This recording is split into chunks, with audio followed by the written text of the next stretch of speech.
In 1828, a book was published about one of England's most infamous murders.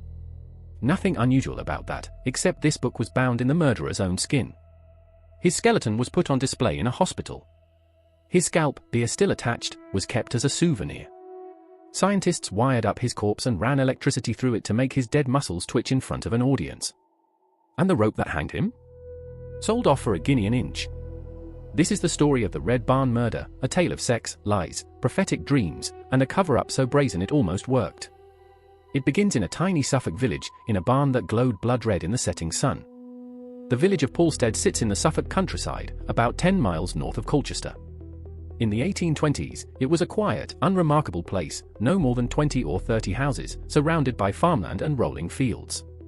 2 families lived there whose names would soon be known across the entire country. The Corders were middle-class tenant farmers, respectable, comfortable, working a 300-acre spread. The Martens were lower down the ladder. Thomas Marten was the village mole-catcher, a man who made his living digging pests out of the earth with a narrow-bladed spade, called a mole spud. He also grew vegetables in his cottage garden to keep food on the table. Thomas had married twice. His first wife, Grace, had died giving birth to their 4th child. He'd remarried a local woman called Anne, a woman who was, notably, only a few years older than his eldest daughter. That eldest daughter was Maria. Maria Marten was born on the 24th of July, 1801. By all accounts she was attractive, literate, and, by the standards of the time, had already lived a complicated life before the age of 25. She'd had relationships with at least 2 men from the neighborhood, both of which had produced children. The first was with Thomas Corder, the older brother of the man who would eventually murder her. That child died as an infant, and Thomas Corder himself later drowned after falling through the ice on the village pond. Her second child, Thomas Henry, survived. His father, Peter Matthews, never married Maria, but he did the decent thing by the standards of the day. He sent £5 every quarter for the boy's upkeep. That money probably rivaled what her father earned catching moles. By the time she was 24, Maria was still living at home, in a busy, sometimes quarrelsome household, with her father, her young stepmother and, at least one sister, and her surviving son. She was, by all appearances, a woman looking for a way out, and she thought she had found one. William Corder was born around 1803. He was the 3rd son of a prosperous farmer and, from an early age, had a reputation. At school they called him Foxy, and not as a compliment, it was the old-fashioned meaning, sly, cunning, not to be trusted. He once sold his father's pigs and pocketed the money. His father settled the matter privately, hoping the boy would learn. He didn't. When William was 16, he was put to work on the family farm, but spent his spare time drinking and gambling in local inns. Eventually his religious father lost patience and packed him off to London to enlist in the Merchant Navy. William was rejected, his eyesight was too poor, so instead of going to sea, he fell in with petty criminals and squandered the money his father had given him. He was eventually called back to Suffolk. The Corder family was being destroyed. His father John had died, his brother Thomas, Maria's former lover, had drowned in the village pond, and 2 more brothers, James and John, died of illness, all within about 18 months. William, the sole remaining son, suddenly found himself responsible for the family's entire 300-acre farm. He was 22 years old, known locally as a cheat and a liar, and now he was the man of the house. And somewhere around March of 1826, he began a relationship with Maria Marten. William wanted to keep the relationship secret. Maria, having been through it all before, wanted something more. When she became pregnant in 1827, she pushed hard for marriage. The baby was born, but it was sickly. It died within weeks. The child was secretly buried in a field outside Sudbury, and no proper record was ever made of the burial. There were later dark whispers that the baby might have been murdered, but nothing was ever proven. With the child dead, you might think Corder would have simply walked away. But Maria's father was now pressing for a wedding, and the situation was becoming difficult to manage. William needed a plan. On the 18th of May, 1827, William Corder appeared at the Marten cottage with an urgent story. He told Maria, in front of her stepmother Anne, that he'd heard the parish constable had obtained a warrant for her arrest. The charge? Having illegitimate children. Under the laws of the time, unmarried mothers could be prosecuted for burdening parish funds. It was a real enough threat to be believable. There was no warrant. Whether Corder was lying deliberately or simply mistaken has never been established, but the effect was the same. Maria was frightened. Corder proposed they elope immediately. They would go to Ipswich, get married by special license, and avoid the whole scandal, but Maria was anxious about leaving in broad daylight, worried she'd be seen. So Corder suggested she dress in men's clothing. He told her to make her way to the Red Barn, a well-known local landmark on Barnfield Hill, about half a mile from the cottage, which was part of the Corder farm. He'd carry her belongings there, she'd change into her own clothes, and they'd set off for Ipswich together. The Red Barn itself was an old 18th century structure with a thatched roof in red pantiles. That reddish hue was how it got its name. The last person to see Maria alive was her stepmother Anne, watching from the cottage door as her stepdaughter, dressed in breeches, a green silk handkerchief tied around her neck, climbed over a gate and walked across the fields toward the barn. She was to never return.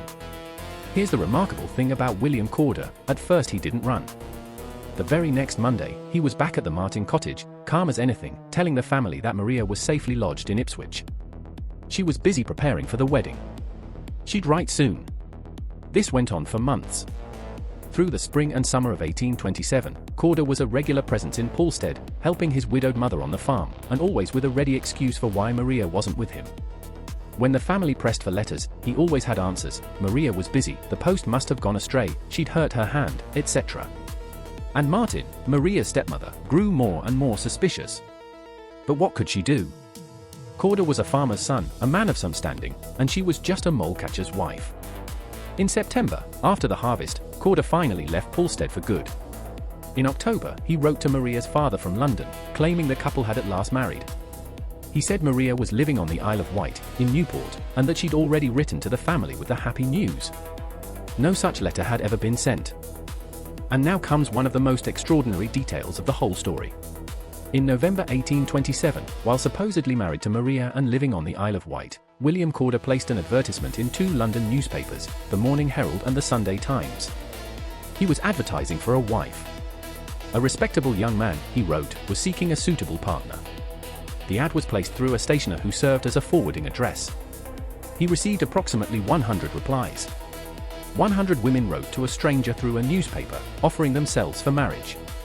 This was the pre-Victorian equivalent of a dating app, and it was considered outrageous even by the standards of the time.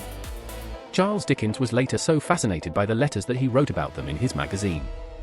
The stationer published a selection of them in a book titled Advertisement for Wives. From those 100 responses, Corder chose one. Her name was Mary Moore, a former governess with her own money. They met, they married, and together they set up a ladies' boarding school near Brentford, on the outskirts of London. William Corder, suspected murderer, was now a married schoolmaster. Meanwhile, back in Polstead, Maria Marten was rotting in a shallow grave under the floor of the Red Barn. Almost a year passed. And then Anne Marten started dreaming. She dreamt her stepdaughter had been murdered and her body was buried beneath the floor of the Red Barn. The dream reoccurred twice before Christmas, and then again afterwards. She didn't tell her husband at first, she was afraid he'd think her superstitious, but the dreams kept coming, and eventually she couldn't keep quiet any longer.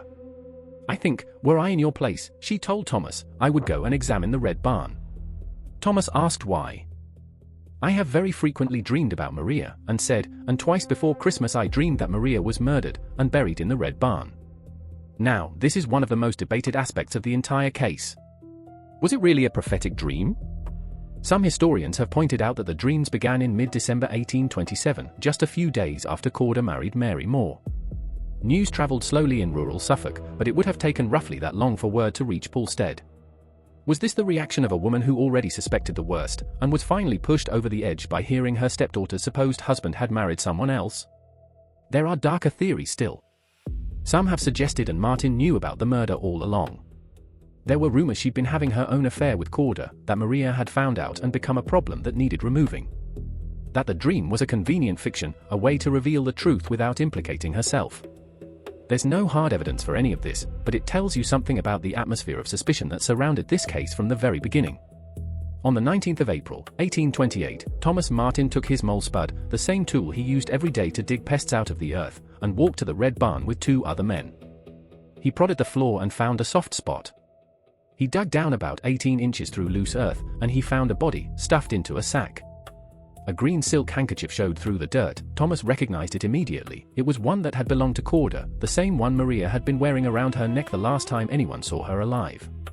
The body was badly decomposed after nearly a year in the ground, but Thomas later said at trial that when they turned the body over, he recognized the shape of his daughter's mouth. They also found bloodstains on the barn floor and the marks of a bullet on one of the walls. Several surgeons examined the remains and concluded that Maria had been shot, stabbed in multiple places with a sharp instrument, and possibly strangled. The exact cause of death could never be definitively established, but this was clearly no accident, and no suicide. The local constable, a man named Ayres, knew Corder had connections to London.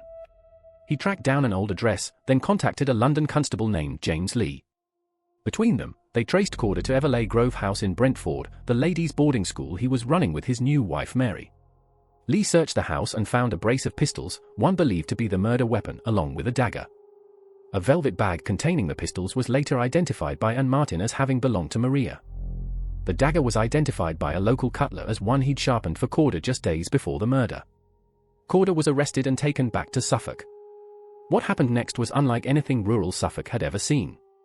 The trial was set for the summer assizes at Shire Hall in Bury St Edmunds, beginning on the 7th of August, 1828. But weeks before the trial even started, the town was already overflowing. Hotels began filling from as early as the 21st of July. By the eve of the trial, many visitors had no beds at all. Admission to the courtroom was by ticket only, and still, on the day, the judge and court officials had to physically force their way through the crowds at the door. The sheriff's carriage couldn't get through and the Lord Chief Baron had to be carried through the mob on people's shoulders. The judge, Chief Baron William Alexander, was furious about the press coverage that he felt had already convicted Corder before a single witness had been called. But it wasn't just the press, the story had already become entertainment. Back in Polstead, a preacher had drawn a crowd of 5,000 people to a sermon near the Red Barn, where a camera obscura had been set up. Impromptu plays were being performed depicting the crime in gruesome detail. Ballad singers were already selling songs about the murder on the streets. Corder's own mother had to threaten the playwrights over using her son's name before he'd even stood trial. Inside the courtroom, the key witnesses told their stories. And Marten described her dreams. Thomas Marten described finding the body. Maria's 10-year-old brother testified that he'd seen Corder near the barn on the day of the murder, carrying a pistol, and later saw him leaving the barn with a pickaxe. The local constable, John Barlam, also took the stand. He denied ever issuing a warrant for Maria's arrest, confirming that the entire pretext for the elopement had been a lie. Corder was charged on 10 separate counts of murder, each based on a different theory of how Maria had died, by shooting, by stabbing, by strangling, even by suffocation through burial. This was a deliberate legal strategy, casting the net wide to ensure he couldn't escape on a technicality. The indictment was later considered such a masterpiece of legal precision that Suffolk police used it for training cadets well into the 20th century. Corder mounted a pitiful defense. He claimed that he and Maria had argued in the barn, that he'd walked away, heard a pistol shot, rushed back, and found she'd shot herself. He'd buried the body in a panic, he said, fearing he'd be blamed. The prosecution pointed out the obvious, the stab wounds, the bullet marks, the months of lies. The jury retired. They were back in 35 minutes. Guilty. The sentence was delivered, death by hanging, followed by public dissection, as required under the Murder Act of 1751. Corder spent 3 agonizing days in the condemned cell before he broke. He was visited by his wife, the prison chaplain, his warder, and the prison governor. All of them urged him to confess, to make a clean breast before God.